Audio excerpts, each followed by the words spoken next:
مرحبا بكم مشاهدينا الكرام متابعي قناتنا في كل مكان. وقبل مشاهدة الفيديو لا تنسوا الاشتراك في القناة حتى يصلكم كل جديد أولا بأول ومن دون عناء البحث عليه. إذا متابعينا الكرام يستقبل فريق ترجي مصر غانم فريق وفاق الصيف لحساب الجولة السادسة من الدوري الجزائري الممتاز.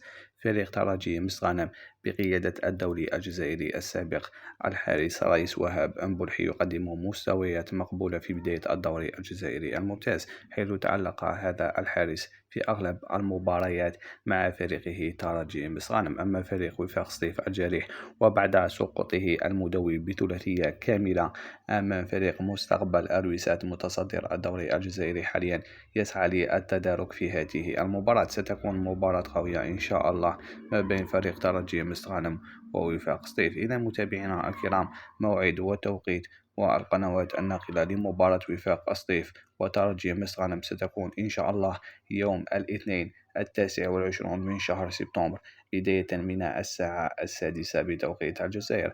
أما عن القنوات الناقلة لهذه المباراة فستكون منقولة إن شاء الله على قناة 6 الشبابية الناقلة على القمر الصناعي نايسات.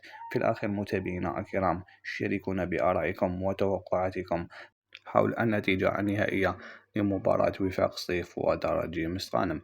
ولا تنسوا في الأخير مشاهدينا الكرام الاشتراك في القناة ودعمنا بلايك الفيديو حتى يصلكم كل جديد أولا بأول ومن دون عناء البحث عليه. سلام.